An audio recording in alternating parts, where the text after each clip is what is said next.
central forces singcha state ki mateng pangba lakpani haraga state namu moi da mateng pangwi film da leidoriya ba moi mamana thobadi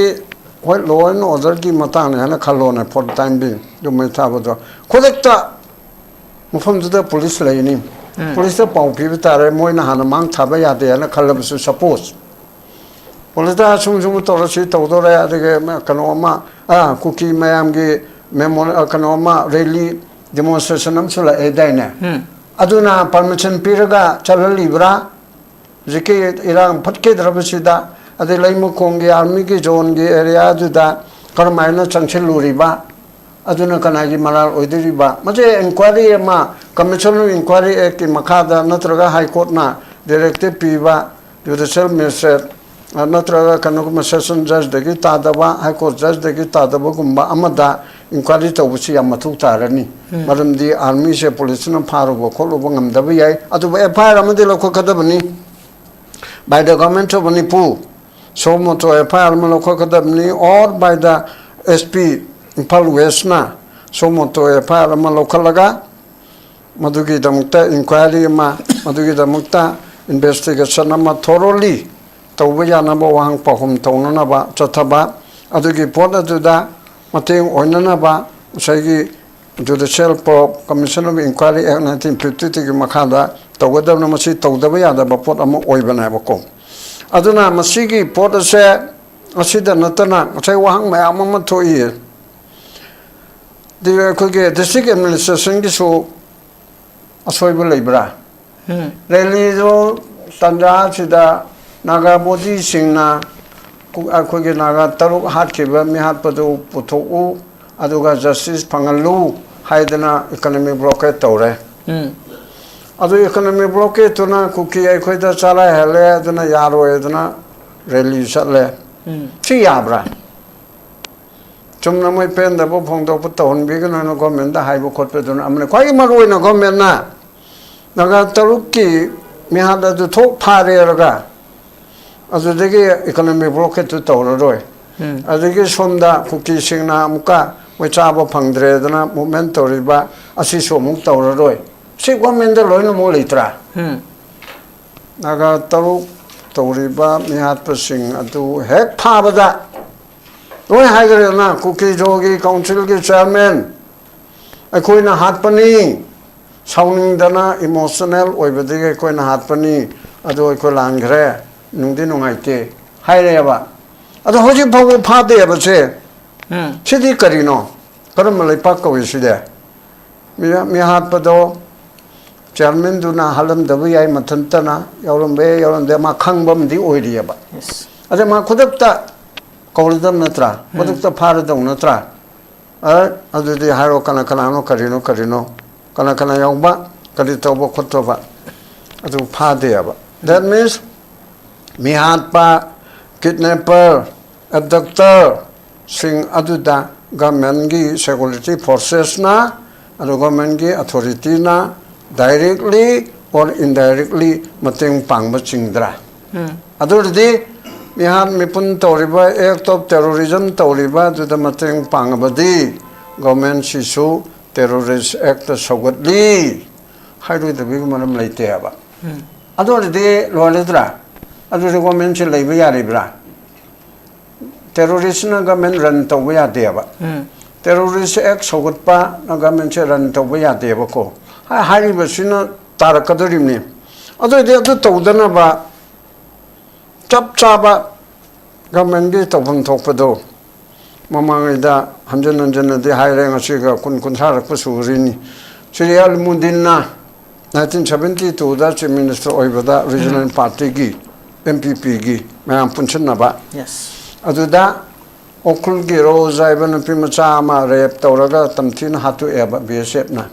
madam tamdagi IGP DGP leitreng idani IGP madan gopala karino subject to correction aduna me apa khangabra khola kanado rapist to khangabra na hangbada asar BSF na tawbani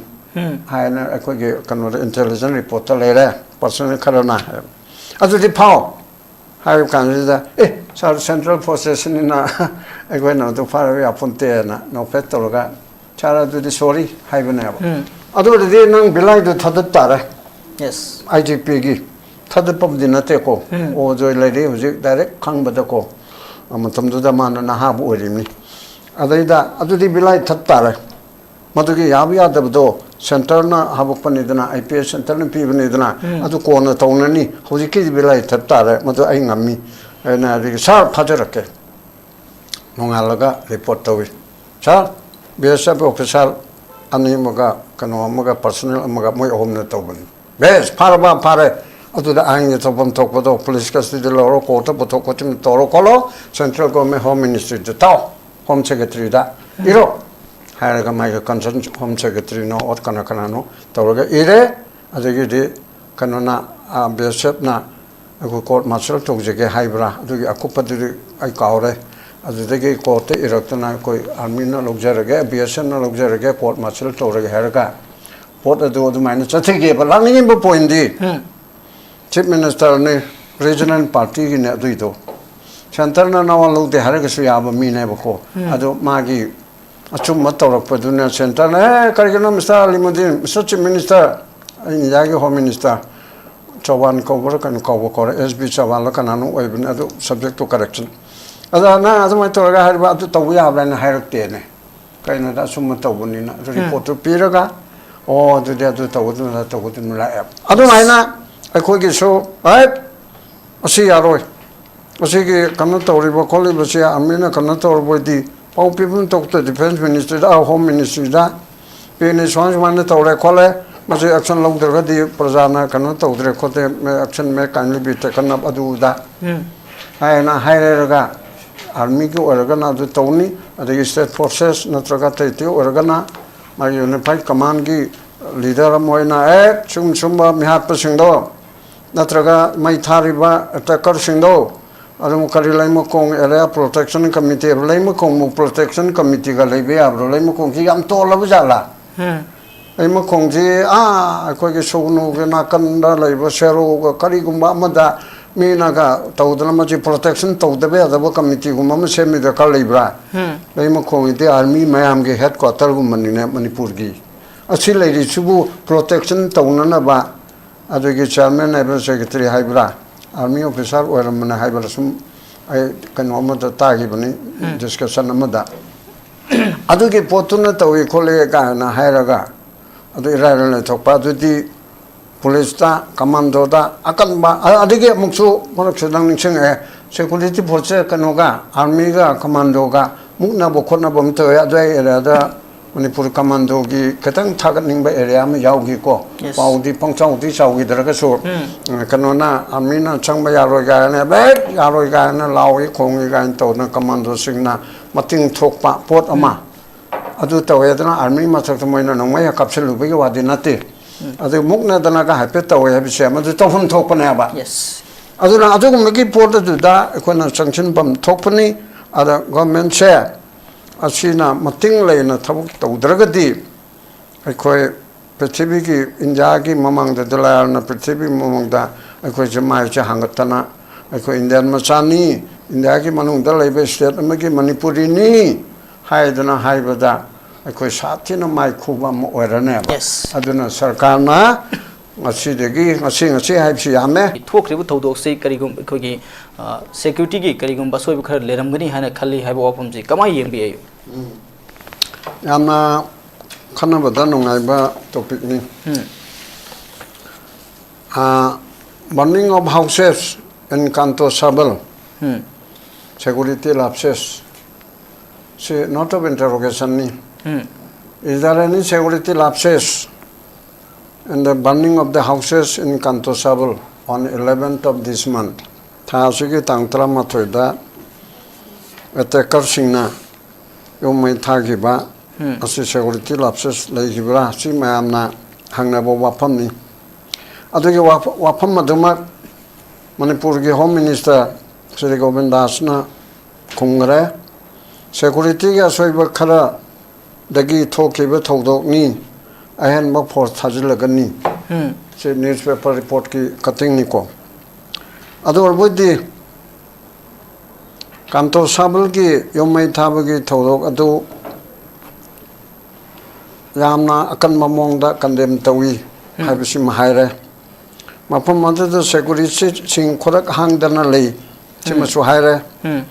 adubu kadai dano asoiba khala leibadagi hairiba thodokse oihibani khali haina Shri Govindasna magi statement amada haikhiaba hojik laibadi government gi yamna maruoiba yamna khwadigi hena responsible laiba home department gi minister makna hairabanina security lapses ti leire yes yam pikpara chaubra anyway security lapses were there adu leigala hojik wahang khara thore kaiginoida asigumba poda sida armina kodakta thengauda basi kholai paiba kuki terrorist sing leram dana moiga armiga khothona pai abagi poto amal leiba dagi ogiba jala adagi ti amu attacker singche masi identify tawrabra natraga pharabra oje ani hum phare habi ko sanam leire ko aduga phadrabdi karigino sima phaba hore hale adagi hariba yummai chakpa matamduda security forces more particularly army asi moigi mamangda tawbra at their presence aduda tawbra moigi naton sumangda tawbra si mayamna hangna bani adagi de atopa mari manga chuba question amana yum madugi yumbu singduna natraga aduda moigi mari mata mi singduna yum adu kanba changbada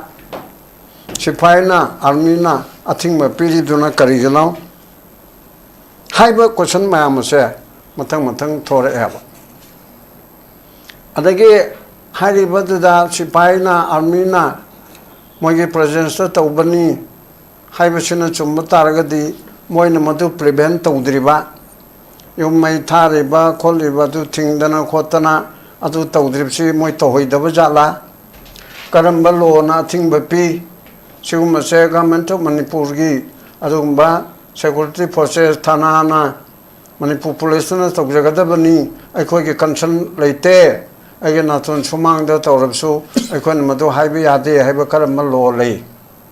si thigat pam sangyaba aduna haiba mayam sida yamna tasengmadi aikoi na lo se ka chatlandre enforce tawdre hariba general army sing sigi makoi ba responsible officer amagi mathakta criminal case panjadabani FIR lokhatkadabani aduga madugi mong aduna FIR lokhalaba kanda amu Commission of Inquiry Act 1952 gi makhada judicial probe ama judicial inquiry ama high court ki judge dagi tadaba retire oraba natraga huji oriba amabu inquiry commission gi officer haptana presiding officer haptana thogdok ase masida armina logiba role karino security forces ke lapses leibra intelligence ke failure oibra karino haibse machi thijin bagi mathau taaba akoi ide yam wathre che khatang haido abada lawlessness se handar ngarang nahan chandel ga churchanpur ga phauna ba aduda thong ama aina yadaba mongda sare sarkana khangbana te haire ko thijin gani haire thong ama charabordi madu aina yadaba thong oira rupa crore ahumga lakh yangkhai manga ne haire newspaper report ki matung ina madu prajana khaina ga sare adu yabra adordi adugidu FIR lokhotana adagi enforcement directorate na moige chapchaba huje laloba singda paisa nungsa khaibagi maram chadana miyam dagi paisa khai paisa mangali haidana PLA gi natra UNLF ki natra ka tongan ba aina yadaba sangthan singi phagi ba chahiye mai mong da phagi ba ni mong da phagi bi sing hoji charge laktana money laundering act pandana adagi enforcement directorate na madugi amu re-arrest tawdana chathari abako some cases adordi thong sariba ꯑꯃ ꯑꯥꯏꯅ ꯌꯥꯗꯕ ꯄꯣꯠ ꯑꯃ ꯑꯣꯏꯔꯕꯅꯤꯅ ꯃꯗꯨ ꯀꯅꯥꯅ ꯇꯧꯕꯅꯣ ꯑꯗꯨꯒ ꯗꯦꯄꯨꯇꯤ ꯀꯃꯤꯁꯅꯔ ꯃꯐꯝꯗꯨꯗ ꯃꯤ ꯂꯩꯕ ꯂꯝ ꯑꯣꯏꯔꯝꯗꯣꯔꯤꯕꯅꯤ ꯗꯤꯁꯇ꯭ꯔꯤꯛ ꯑꯃꯒꯤ ꯃꯈꯥꯗ ꯑꯣꯏꯗꯣꯔꯤꯕꯅꯤ ꯑꯥꯏꯗꯔ ꯆꯨꯔꯆꯥꯟꯄꯨꯔ ꯗꯤꯁꯇ꯭ꯔꯤꯛꯂ ꯆꯥꯟꯗꯦꯜ ꯗꯤꯁꯇ꯭ꯔꯤꯛꯂ ꯅꯠꯇ꯭ꯔꯒ ꯑꯅꯤꯃꯛꯂ ꯑꯗꯨꯒꯤ ꯗꯤ ꯁꯤ ꯃꯌꯥꯝ ꯂꯩꯔꯝꯗꯣꯏꯅꯤ ꯗꯤ ꯁꯤ ꯑꯅꯤ ꯆꯨꯔꯆꯥꯟꯄꯨꯔ ꯗꯤ ꯁꯤ ꯑꯗꯒꯤꯗꯤ ꯆꯥꯟꯗꯦꯜ ꯗꯤ ꯁꯤ एस पी लेदोरिमनी मोय मैमदुना कन तौदे करिगनो सिसु प्रोब अमा दरकार लेत्रा एफआईआर अमा लौखलगा एनफोर्समेंट डायरेक्टरेट सु थादरगा अदुगे थाददरङै मारक अदुदा कुपना थिरोकप मचंगद्रा मी लेतब मफमदा पंगथौ तौबा सांगागी जगादा पंगथौ तौबदु ओइरेने सांगा बावदा पंगथौ तौबु यारो हिगुंबगा लेरदेबा मोय आरानमम तौबदा मी मैम अमना हुईदा अटैक तौरे मोय मैम हौदना खोंगने बको हुई भावबा उची बावबा खोंगने बा लावगने बा ची हाइदना अदुदी कोगे मीना सासन तौदबा अदु मेगी मोंग अमा सि हाइरोगा हेंजन हाइमलेदना वारोबगी पाउसु याम ताइ कनागुम्बी सिंदगी अदुना मचे लो ची चलन बताय कोई फनन बहाइबने कोइना हाइरिबसे अदुदी हुजिकी पोट असिदा अदुमा गवर्नमेंट तखतकदबा तोफम थोप थबुक मयामम ले एफा लोखलेरगा प्रोसिक्यूशन सैंक्शन दु कोना तगदबनी प्रोब अम तगदबनी इन्वेस्टिगेशन अम चथगदबनी आर्मी के ऑफिसर सिंह कौदना क्वेश्चन तगदबनी मोगी मतता केस लोखतपदा प्रोसिक्यूशन सैंक्शन दरकार ले हाइबी गवानी अदो अदुसु कोना लाक्चगनी दरकार लेरबदी प्रोसिक्यूशन सैंक्शन सेंट्रल गवर्नमेंट के आयाब लौबा इंडियन आर्मी के मतरे केस तोगे हाइबीदसु कोना लाक्चगदबनी अदु थीबा हुंबा प्रोब मतबसे गवर्नमेंट ऑफ manipur नंगमद्रबसु गवर्नमेंट ऑफ इंडिया ना मिनिस्ट्री ऑफ होम अफेयर्स ना हंदकी सिदा मई चाकेबो खोकेबा आर्मी की नातोन सुमांगदा लेबसे मची थिजनबा चुमी manipur government su kana pressure tawra e hairaga usagi commission of inquiry 1950 ki makhada home secretary na on the advice of the home minister ki advice gi commission am semaga tikat pa sangya ba adu natragadi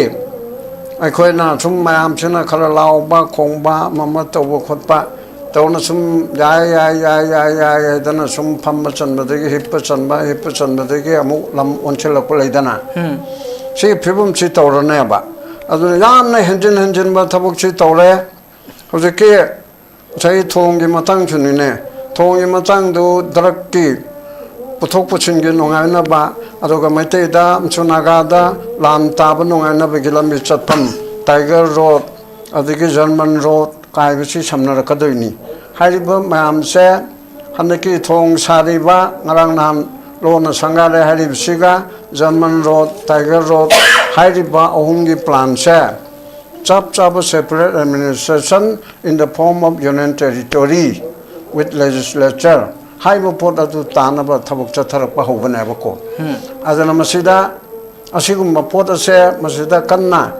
adu chummi chumden tawrabdi करिनो Kuki organisation अमन हाइब दाइदो थोंग असिदा सुमान तौबनते अखोय चानिंगा लेतदना इचम चमना चनब साबनी खोटपनी फ्री मूवमेंट की दमुक्तने ना हाइरिमनेबा अदो सिगुम मयाम से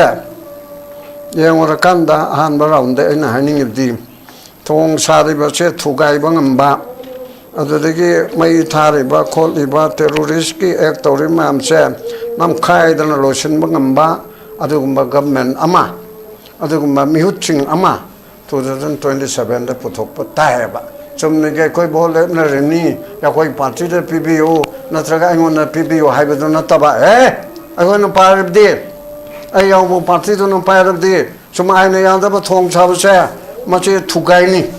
खुदक्ता अदुगा मचे सारमी मैमदो जेल पीगनी अदुदगी मई थारिबा अदगी लान तौरिबा खोलिबा मणिपुर के कॉन्फ्लिक्ट की मपुंग ओइना थोलिबा टेररिस्ट मैम से zero tolerance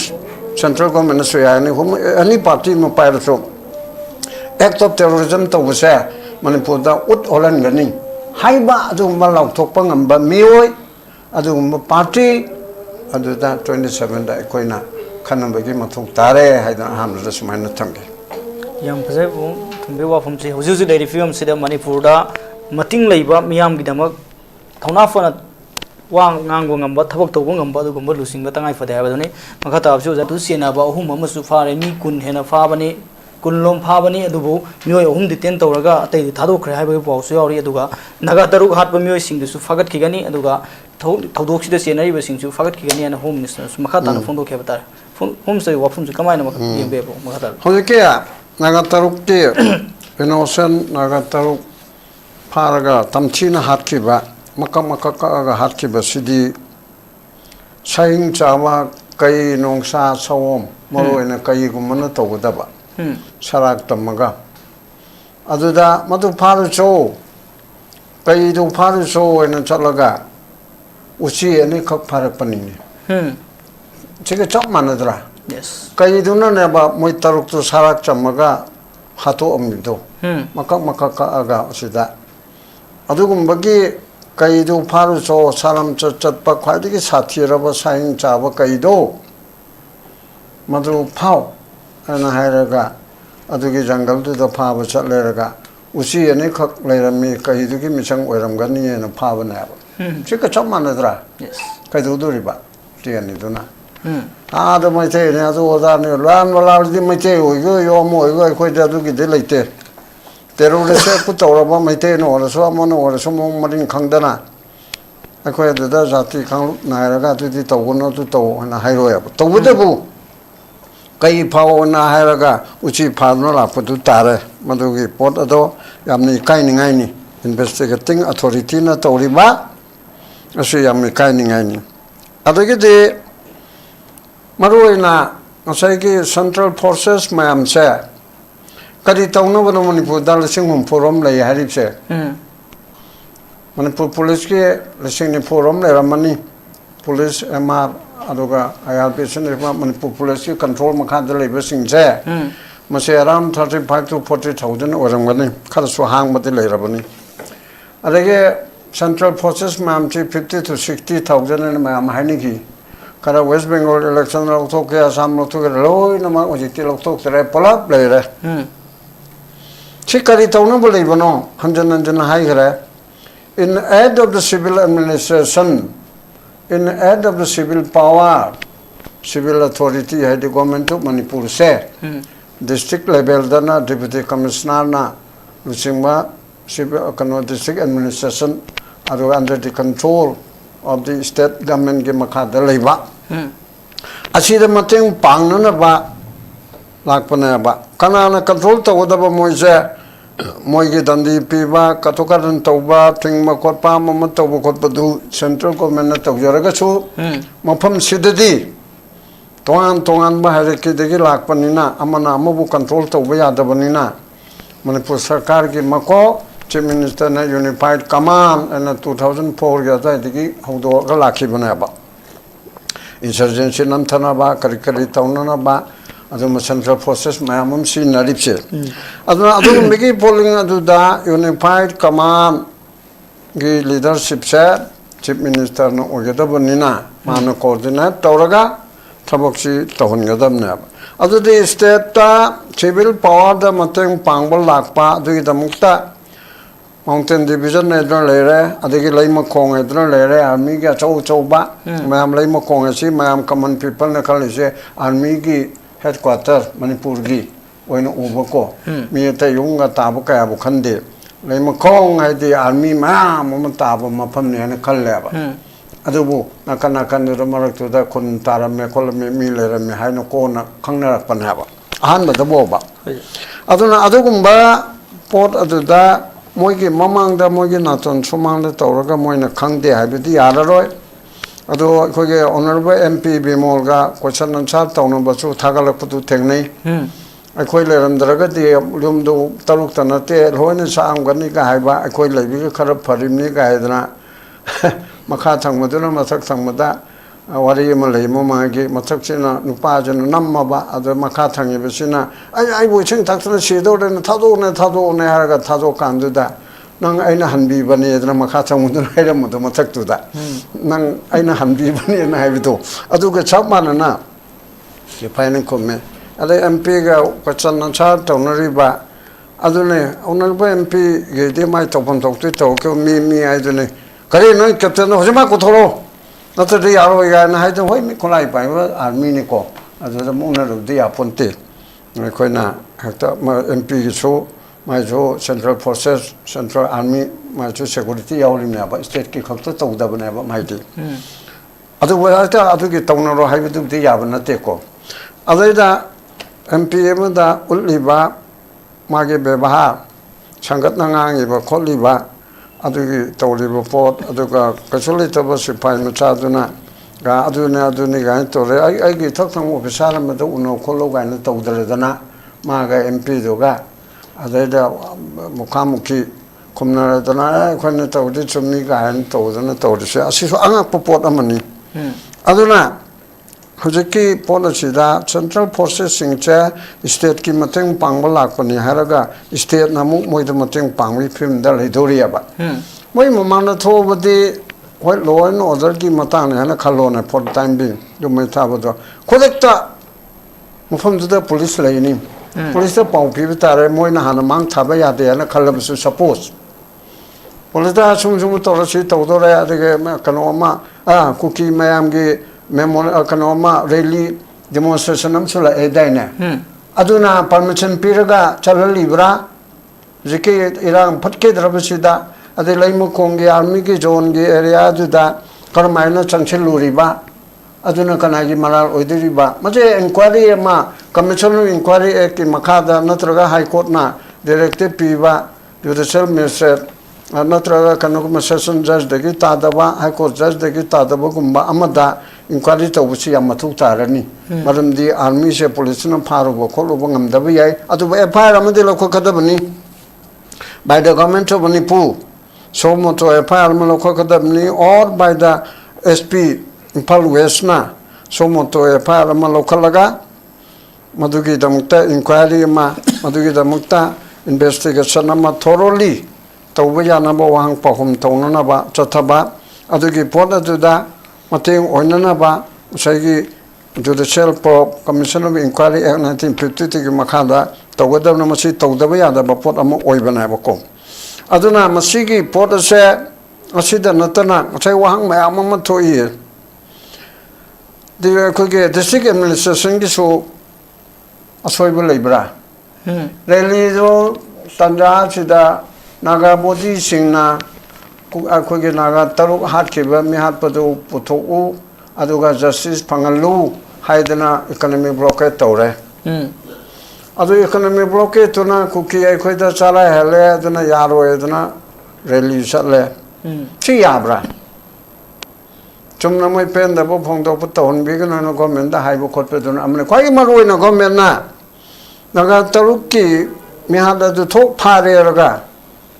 adudagi economic blockade to tawroi adagi somda kuki singna muka wechaba phangdre dana movement toriba asi so muk tawroi si government da loina mo leitra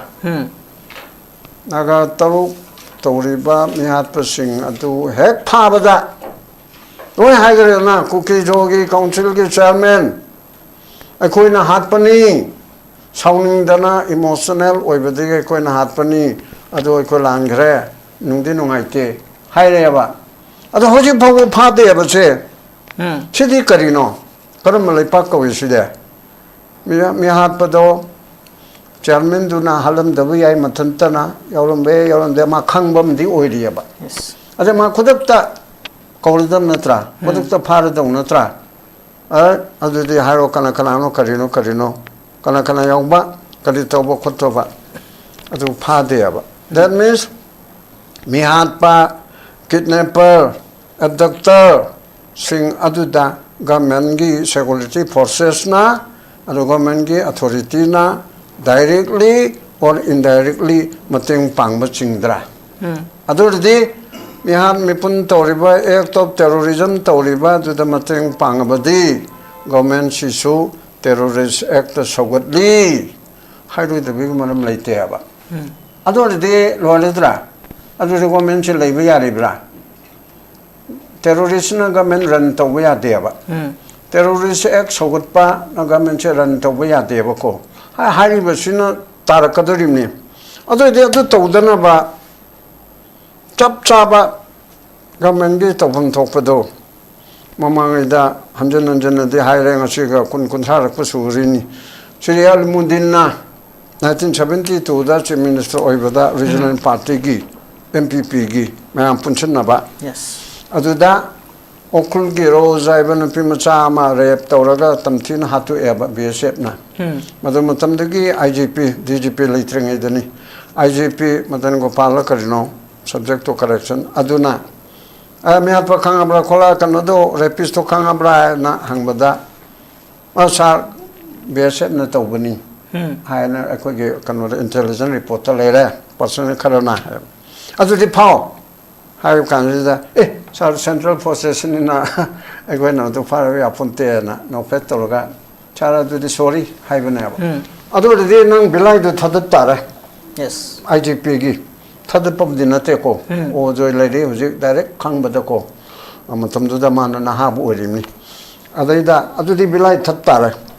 madugi yabi adabdo center na habukpani dana IPS center na pibani dana adu ko na tawnani hujiki bilai thattare madu ai ngammi na ri sar phajarake nongalaga report tawi sar BSF official ani maga kano amaga personal amaga moi homna tawbani bes farba fare aduda aing topam tokpado police custody loro court boto kotim toro kolo central government home ministry to taw home secretary da iro haraga mai concern home secretary no or kana kana no toroga ire adagi de kanona BSF na aku court martial tokjege haibra adugi akupadu ai kaure adudagi court iratna koi army na logjarage BSF na logjarage court martial torage haraga pot adu maina chathige balangi bo point di Chief Minister ne regional party ki ne duido center na nawal lu de haraga su ya ba mi ne bako ado magi achum matarak paduna center na karigana Mr. Alimudin Mr. Chief Minister injagi home minister chawan ko bor kan ko ko SB chawan la kananu oibne ado subject to correction ada na ado mai toraga harba ado tawu ya ba na harakte ne kaina da sum tawuni na report piraga o ado de ado tawu na la ado mai na ꯑꯩꯈꯣꯏꯒꯤ ꯁꯨ ꯑꯁꯤ ꯌꯥꯔꯣꯏ ꯑꯁꯤꯒꯤ ꯀꯟꯅ ꯇꯧꯔꯤꯕ ꯈꯣꯠꯂꯤꯕꯁꯤ ꯑꯃꯤꯅ ꯀꯟꯅ ꯇꯧꯔꯕꯗꯤ ꯄꯥꯎ ꯄꯤꯐꯝ ꯊꯣꯛꯇ ꯗꯤꯐꯦꯟꯁ ꯃꯤꯅꯤꯁꯇ꯭ꯔꯤꯗ ꯍꯣꯝ ꯃꯤꯅꯤꯁꯇ꯭ꯔꯤꯗ ꯄꯤꯅꯤ ꯁꯨꯃꯥꯏꯅ ꯇꯧꯔꯦ ꯈꯣꯠꯂꯦ ꯃꯁꯤ ꯑꯦꯛꯁꯟ ꯂꯧꯗ꯭ꯔꯒꯗꯤ ꯄ꯭ꯔꯖꯥꯅ ꯀꯟꯅ ꯇꯧꯗ꯭ꯔꯦ ꯈꯣꯠꯇꯦ ꯑꯦꯛꯁꯟ ꯃꯦ ꯀꯥꯏꯟꯂꯤ ꯕꯤ ꯇꯦꯀꯟ ꯑꯞ ꯑꯗꯨꯗ ꯍꯥꯏꯅ ꯍꯥꯏꯔꯒ ꯑꯥꯔꯃꯤꯒꯤ ꯑꯣꯏꯔꯒꯅ ꯑꯗꯨ ꯇꯧꯅꯤ ꯑꯗꯒꯤ ꯁ꯭ꯇꯦꯠ ꯐꯣꯔꯁꯦꯁ ꯅꯠꯇ꯭ꯔꯒ ꯑꯇꯩ ꯑꯣꯏꯔꯒꯅ ꯃꯥꯒꯤ ꯌꯨꯅꯤꯐꯥꯏꯠ ꯀꯃꯥꯟꯒꯤ ꯂꯤꯗꯔ ꯑꯃ ꯑꯣꯏꯅ ꯁꯨꯝꯕ ꯃꯤꯍꯥꯠꯄꯁꯤꯡꯗꯣ नत्रगा मई थारिबा अटैकर सिंदो अदम करी Leimakong area protection committee Leimakong protection committee का लेबे आब्रो लैमकोंग जी हम तोलब जाला लैमकोंग जी अखोय के सोगनु के नाकंदा लेबो सेरो करी गुंबा मदा मीनागा तौदना मजी प्रोटेक्शन तौदबे अदब कमिटी गुंबा म सेमिदा का लेब्रा लैमकोंग दे आर्मी मयाम के हेडक्वार्टर गुमनिने मणिपुर की अच्छी लेरी सुबु प्रोटेक्शन तौननबा अदुगी chairman हाइब्रा secretary हाइब्रा army officer ओरमना हाइब्रा सुम आई कनो अमदा तागिबनी discussion अमदा अदुगी पोतुना तवी खोले गाना हाइरगा अदु इरारले थोपा दुदी पुलिस ता कमांडो दा अकनबा अदुगी मुक्सु मनक सदंग निंग ए security force कनोगा army गा कमांडो गा मुकना बखोना बमतो अदु एरादा manipur commando की खतंग थागत निंग एरिया में यावगी को पाउदी पंचाउदी चाउगी दरगा सो कनोना अमीना चंग यारोय गाने बे यारोय गाने लावी खोंगी गान तोना कमांडो सिंगना मतिंग थोकपा पोट अमा अदु तवेदना आर्मी मथक मोइना नंगय कपसलुबगी वादि नते अदु मुकना दना का हाइपे तवे हबिसे मदु तोफन थोकपने बा अदुना अदुगुमगी पोट दुदा एकोना संक्शन बम थोकपनी अदा गवर्नमेंट से असीना मतिंग लेना थबक तौद्रगदी अखोय पृथ्वी की इंडिया की ममंग दलायना पृथ्वी ममंग अखोय जमाय च हंगतना अखोय इंडियन मचानी इंडिया की मनुंग दलाइबे स्टेट अमगी मणिपुरीनी हायदना हायबदा अखोय साथिना माय खुबा म ओरने अदुना सरकारना असीदगी असी हायबसी यामे मेकअप थोपिरो तौफम थोपदो आइन यो एबे action लोखतपिउ justice pangalu miyamda yam phajaba phuni hujil ri film sida lenga ki logudaba thawtang atu lobiyu haibani